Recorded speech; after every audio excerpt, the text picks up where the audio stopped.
अमुन ख़राब करण वारी कंहिं बि कोशिश जो फ़ैसिला आहे तो जवाब ॾिनो वेंदो। असांजी सरज़मीन ते दहशतगर्दनि जी का बि जाइ नाहे।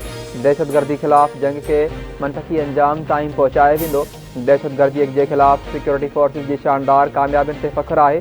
Army chief general Asim Munir पारां हथियारबंद फ़ौजनि ऐं कानून लागू कंदड़ इदारनि जे क़ुर्बानीनि जी वाखाण। पाक फ़ौज जे सरबराह खे पेशावर जे दौरे दौरान सिक्योरिटी सूरत हाल ऐं ख़ारजी फितने ख़िलाफ़ जारी ऑपरेशन ते ब्रीफिंग। आर्मी चीफ सां KPJ सियासतदाननि जी बि मुलाक़ात। सियासी क़यादत पारां दहशतगर्दीअ ख़िलाफ़ जारी जंग में पाक फ़ौज जे भरपूर हिमायत जे अज़म जो वर्जाउ। सिंध सरकार ॿारनि जे सिहत जे हवाले सां इनक़लाबी क़दम खयां आहिनि। आलमी सतह ते सिंध जे कामयाबीअ खे मञियो वियो आहे।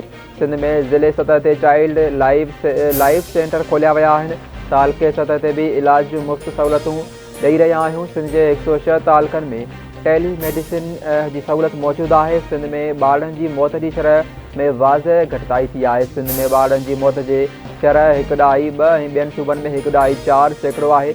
यूनिवर्सिटी ऑफ कैलिफोर्निया बि पंहिंजी रिपोर्ट में मौत जी शरह में घटिताई तस्लीम कई आहे। पीपुल्स पार्टी चेयरमैन बिलावल भुट्टो ज़रदारीअ जो कराचीअ में तक़रीब खे ख़िताब। संदसि चवणु आहे त 18वीं तरमीम खां पोइ सूबनि खे सिहत जे इदारनि खे संभालण जी ज़िम्मेवारी मिली। 18वीं तरमीम खां पोइ NICVD जहिड़ो बहितरीन नेटवर्क मुमकिन बणियो आहे।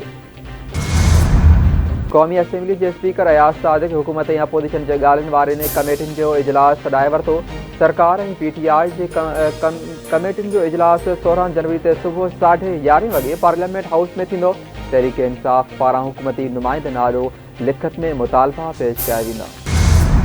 PTI वारा ॻाल्हियुनि जे लाइ संजीदा नाहिनि। ऐवान खे हलाइण अपोज़िशन जी बि ज़िम्मेवारी आहे। कंहिंखे बि ऐवान जो तक़दुस पाईमाल करण जी इजाज़त नथी ॾेई सघिजे। बचाव वारे वज़ीर ख़्वाजा आसिफ जो क़ौमी असेंबली में ख़िताब। PTI बानी पंहिंजे कयल ॾोहनि जी सज़ा भोॻे रहियो आहे। जेकॾहिं PTI बानी ॾोह कयो आहे त खेसि सज़ा ज़रूरु मिलणु घुरिजे। PTI बानी पाण चवंदो हो त इंसाफ़ खां मथां केर बि नाहे। संदसि ख़िलाफ़ केसिस ग़लति न आहिनि। PTI बानी इस्लामाबाद जे दुकानदारनि खे घड़ी विकिरो कई। दुबई जे हिकु शख़्स चयो त घड़ी मूं ख़रीद कई आहे।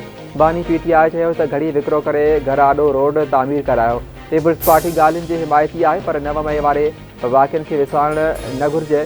सिंध जे सीनियर वज़ीर शर्जील नामेवण जूं सिंध असेंबली ॿाहिरियां मीडिया सां ॻाल्हियूं। सदर आसिम ज़रदारी सदारत हेठि CM हाउस में cadet college Petaro J board of governors जो इजलास। कैडेट कॉलेज जे उस्तादनि जो बी स्केल वधाइण, पोज़ीशन माणींदड़ शागिर्दनि खे स्कॉलरशिप ॾियण ऐं मुलाज़मनि लाइ हाउसिंग स्कीम लाइ फंड रखण तोड़े ज़मीन ॾियण जी हिदायत। सदर आसिम ज़रदारी जो चवणु आहे त पेटारो कॉलेज संदसि मादरे इल्मी आहे। गुज़िरियल 66 वरनि खां इहो इदारो मज़बूतीअ सां क़ाइमु आहे। पेटारो कॉलेज जी सियासत समेत हर शोबे में बहितरीन अॻुवाण पैदा कया आहिनि। हू कैडेट कॉलेज पेटारो खे घणो कुझु ॾियणु चाहे थो। बलोचिस्तान जे ज़िले कच्छी में सिक्योरिटी फोर्सिस जो ऑपरेशन फायरिंग जी ॾे वठि दौरान 27 दहशतगर्द मारिजी विया। ISPR मूजिबि ऑपरेशन जे दौरान दहशतगर्दनि जे थाकनि गोला बारूद ऐं धमाकेदार मवाद खे तबाह कयो वियो। मारिजी वियल दहशतगर्द फोर्सिस ऐं शहरनि ते हमलनि में मुलविस हुआ। वज़ीर आज़म शहबाज़ शरीफ़ पारां दहशतगर्दनि जी ख़िलाफ़ कामयाब ऑपरेशन ते सिक्योरिटी फोर्सिस जी वाखाण दहशतगर्दीअ जे मुकमल ख़ात्मे ताईं जंग जारी रखण जो ऐलान।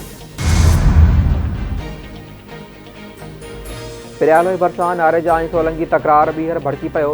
हथियारबंदनि जी फायरिंग, नौजवान क़तल। हथियारबंदनि जी फायरिंग जे नतीजे में ॻोठ ड्रिगपुर वासी सुहेल सोलंगी गोलियुनि जो खाज बणिजी वियो। ॿिन्ही धुरनि विच में हलंदड़ तकरार सां हिन वक़्त ताईं 9 इंसानी जानियूं ज़ाया थी चुकियूं आहिनि।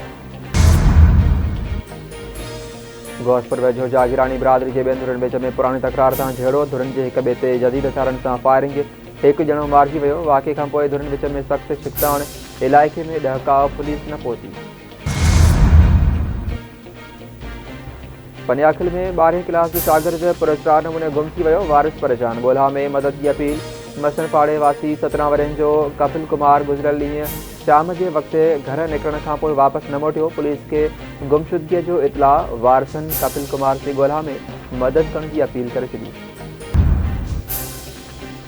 ऐं जापान में शॾाही 9 शिदत सां आयल ज़िलज़िले खां पोइ इम्कानी सुनामीअ जी वार्निंग जारी। जापान जे ॾखण ओलह जे इलाइक़े कोवेशो में ज़िलज़िले जा ज़ोरदार रोला महसूस किया विया पर ख़बरू इदारे जी रिपोर्ट मूजिबि ज़िलज़िले आयल इलाइक़नि में मौजूदु एटमी बिजली घरनि में अञा ताईं सूरत हाल मामूल मूजिबि आहे।